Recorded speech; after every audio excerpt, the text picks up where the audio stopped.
Episode 192.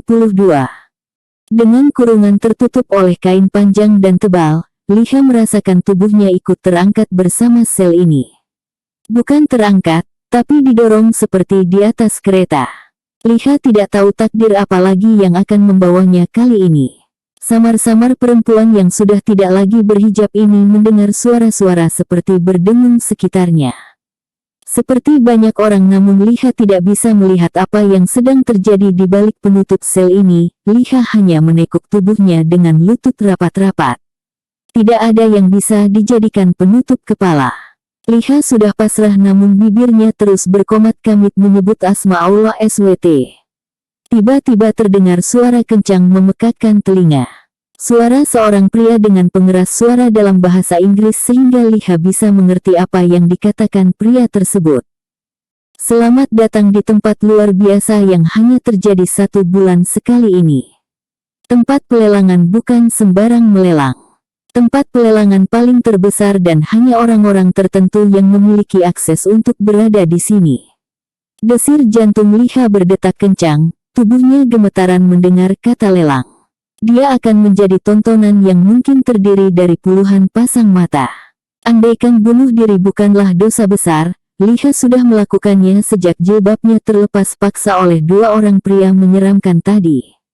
Tanpa berlama-lama lagi, inilah barang pertama yang akan dilelang malam ini. Buka. Tiba-tiba saja kain penutup sel dibuka secara paksa dan selebar-lebarnya. Mata Liha menatap sendu, bukan puluhan lagi, tapi ratusan pasang mata yang menatapnya dengan berbagai macam pikiran masing-masing. Masih muda, usia 25 tahun, cantik, dan belum pernah disentuh oleh pria manapun, alias masih perawan. Hahaha, yang berminat, harga penawaran dibuka mulai dari 50 juta dan berlaku kelipatan 10 juta. DONGGG. Gendang ditabuh dan harga diri Liha pun mulai dipertaruhkan. Liha menunduk dengan wajah berderai air mata. Perempuan itu tidak berani menatap semua mata yang menatap takjub, namun, yang Liha tidak ketahui, di kursi paling atas, duduk seorang pria dengan mengepalkan tangan dan mengeraskan rahangnya serta sorot mata membunuh. 60 juta. 70 juta. 90 juta. Liha menutup kedua telinganya rapat-rapat dan menggeleng-gelengkan, ingin berteriak sekencang mungkin. Dia tidak tahu harus meminta tolong pada siapa. Dia tidak mengenal satupun orang di negara ini. Hingga akhirnya terbersit satu nama yang muncul di kepalanya dan lalu diteriakkannya sekencang mungkin, LEWIS. Sontak acara mendadak berhenti. Mereka termangu karena perempuan di dalam sel masih bisa berteriak memanggil sebuah nama seolah-olah meminta pertolongan. 500 juta. Semua yang hadir mendadak terdiam dan mencari asal suara yang langsung menghentikan proses tawar-menawar. Seorang pria dengan postur tinggi dengan rambut agak panjang, berdiri dan memperlihatkan dengan jelas topeng Joker yang dipakainya. Dialah The Joker Man, begitu sebutan mereka yang biasa menghadiri lelang ini. Setelah pria itu menawarkan harga, tidak ada lagi yang berani menawarnya. Mereka yang tidak bisa melanjutkan penawaran pun mendesah kecewa. Wah, ternyata The Joker Man kali ini benar-benar menyukai wanita. Setelah sebelumnya yang dibeli adalah koleksi benda pusaka. 500 juta 1, 500 juta 2, 500 juta 3. DONGGGG. Wanita ini jatuh pada The Joker Man. Terima kasih atas perhatiannya semua. Tuan Joker Man. Silahkan urus pembayarannya segera dengan bagian keuangan kami. Selanjutnya, sel Liha didorong menuju ke belakang panggung. Kedua tangannya yang terikat, ditarik menuju ke sebuah ruangan, yaitu kamar kosong. Liha didorong masuk ke dalam kamar yang sangat mewah dan suasana serba putih. Liha tidak tahu harus berbuat apa. Kedua tangan dan kakinya diikat kencang. Hingga satu ketika pintu kamar pun bergerak terbuka ke arah dalam. Liha menggeleng-geleng kepala ketakutan dan dia mencoba menarik tubuhnya menjauhi pintu kamar. Darren, apa kamu kenal dengan yang namanya Dave Kingston? Kalista memutar tubuhnya yang semula menghadap kaca rias. kini ke arah kasur di mana suaminya masih setia dengan laptopnya. Dulu Darren lebih memilih lembur di kantor dan sampai rumah langsung tidur atau olahraga malam sebelum tidur. Sekarang, Darren memilih membawa pekerjaannya ke rumah dan pulang lebih cepat. Karena kalau sudah sampai rumah, istrinya akan dengan setia menyuapi makanan jika pria ini terlalu sibuk dengan laptopnya. Dan, dia pun akan lebih punya banyak waktu mendengarkan segala cerita istrinya yang terkadang tidak perlu diceritakan tapi wajib didengarkan. Suami temanmu, jawab Darren sambil jarinya tetap lincah di atas tus keyboard laptop. Kamu tahu, Kalista tersenyum cerah dan matanya berbinar-binar. Perempuan itu pun lalu menghampiri sisi kasur tempat di mana suaminya menyibukkan diri. Kamu sudah pernah cerita. Apa kamu lupa? Tanya Darren lagi. Oh benarkah? Mungkin, Kalista mengangguk-anggukkan kepalanya mirip mainan warna kuning yang dijadikan pajangan di atas dashboard mobil. Ada apa dengan dia? Tanya Darren sekali lagi. Kalau tidak salah, dia itu pacar cinta pertamamu ya? Kalista menyipitkan matanya menanti perubahan sikap dari Darren ketika perempuan itu menyebut cinta pertama. Darren menghela napas dalam-dalam dan menghentikan jarinya beraktivitas lalu mengalihkan pandangan dari layar laptop ke wajah istrinya, yang sedang menyeringai sinis. Kenapa kamu suka sekali mengungkit sesuatu yang pada akhirnya kamu pun akan kecewa dengan jawabannya? Tidak bisakah kita melupakan nama dia untuk selama-lamanya? Seperti aku juga mulai melupakan dia. Jawab Darren diplomatis. Bukan itu maksudku. Maksudku, pria itu sudah punya pacar tapi terhadap temanku juga tidak mau dilepaskan, bahkan cenderung posesif. Aku rasa dia punya kepribadian ganda. Atau, dia rakus. Atau, dia egois. Jawab Kalista sambil melipat tangannya di depan dada dan bibirnya cemberut namun sorot matanya galak. Hahaha, itu sifat alami pria. Kamu tidak tahu, Darren seperti menemukan mainan baru malam ini. Konsentrasi kerjanya sudah terlanjur terpecah akibat hipotesa tidak masuk akal perempuan hamil. Apa? Jadi, kamu juga akan berbuat seperti itu? Kalista mengerutkan dahi. Well, meskipun itu sifat alami pria, tapi tidak semua pria seperti itu. Lagi pula, aku yakin suami temanmu itu menganggap B adalah masa lalunya. Semua orang punya masa lalu kan? Darren menarik tangan Kalista yang terlipat di atas dada dan mendekapnya erat ke dadanya, setelah sebelumnya menyingkirkan laptop dari atas pangkuannya. Sudahlah, besok kita akan melihat baby kita. Jangan terlalu memikirkan orang lain. Jaga mood untuk memikirkan yang penting-penting saja. Darren menepuk-nepuk lengan sang istri dengan penuh kelembutan, berbeda sekali dengan sikap yang dia berikan jika di hadapan bawahannya, tidak terkecuali Andrew. Oh iya, baiklah, kita tidur saja. Kalista mengambil laptop Darren dan meletakkannya hati-hati ke atas meja rias yang ukurannya lebar itu. Kalista pun kembali ke atas kasur dan masuk ke dalam selimut yang sama dengan suaminya. Darren menyudahinya dengan mematikan lampu kamar yang ada di sebelahnya. Darren akan bangun di tengah malam untuk melanjutkan pekerjaannya yang tertunda.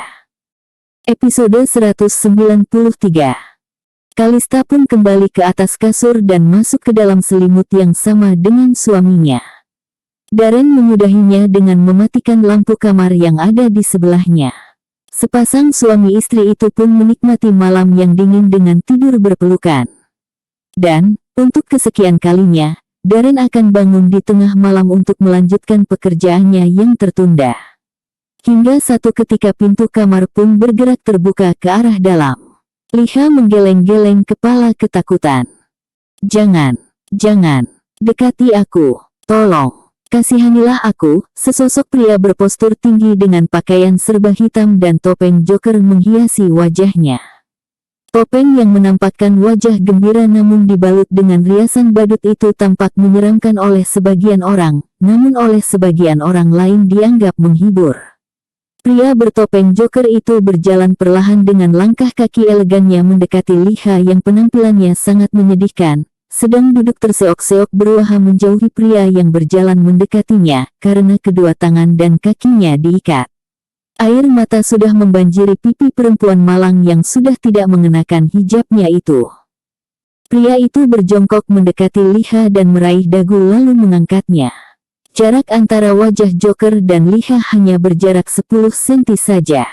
Liha menutup matanya rapat-rapat. Perempuan malang itu sudah pasrah dengan dirinya dan hanya bisa bermunajat dalam hati.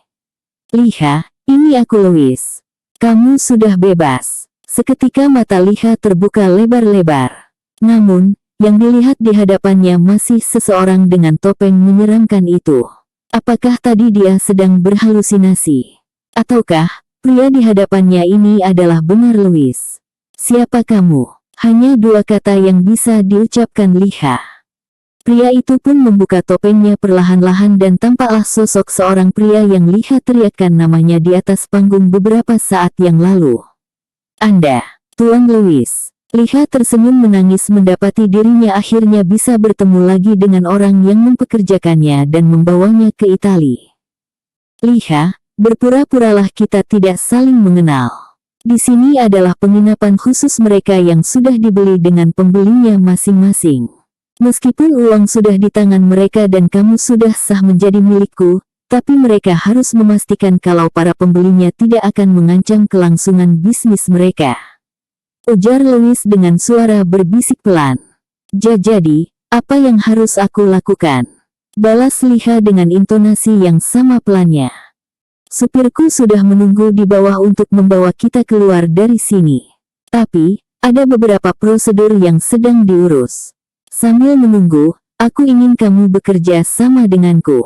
Jawab Louis lagi. Apa itu? Warna bola mata Liha yang hitam bening seperti kelereng, membuat Louis terkesima sejenak dan menatapnya lebih lama tanpa berkedip. Bekerja samalah denganku berpura-pura mendesah seolah-olah aku sedang menggaulimu. Bisa kan? Ujar Louis.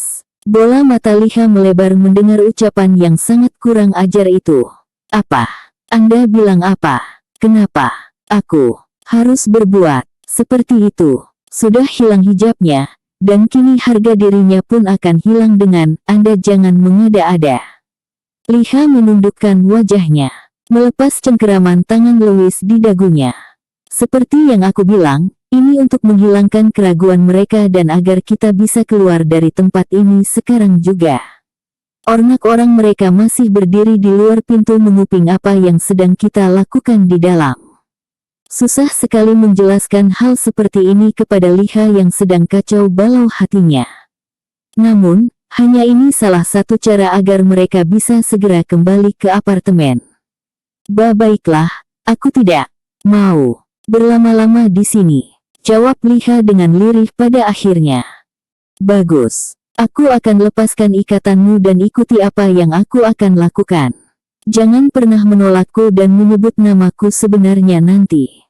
Namaku di sini adalah The Joker Man. Ingat itu. Liha menganggukkan kepalanya. Louis pun melepas ikatan yang ada pada tangan dan kaki perempuan malang tersebut. Siap-siap. Louis menggenggam tangan Liha dan berjalan mendekati kasur. Jantung Liha berdegup kencang. Tangan dan kakinya dingin gemeteran. Tidak tahu apa yang akan dilakukan pria ini padanya. Tapi, apapun yang terjadi, dia tidak boleh menolak dan menyebut namanya. Di ujung, Louis membuka dan tampaklah yang rutin berolahraga dengan warna perunggu sangat memikat di cahaya kamar yang temaram, membuat Liha langsung menutup wajah dengan kedua telapak tangannya, dan berteriak histeris, "Ah!"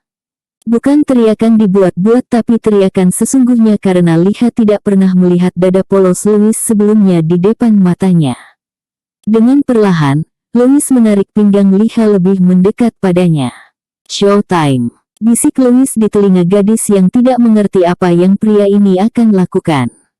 Louis harus melakukan semuanya senatural mungkin agar mereka bisa segera keluar dari tempat terkutuk ini. Tempat yang berhasil diketahui oleh para prajurit bayangannya dan Louis pun berhasil mendapatkan akses masuk dari salah seorang anak buahnya. Baik, kami turun sekarang.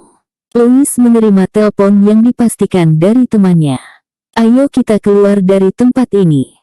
Louis berkata kepada Liha namun tidak berani menatap wajahnya. Liha masih terpaku berbaring di atas kasur sambil menutup wajahnya dengan kedua telapak tangannya.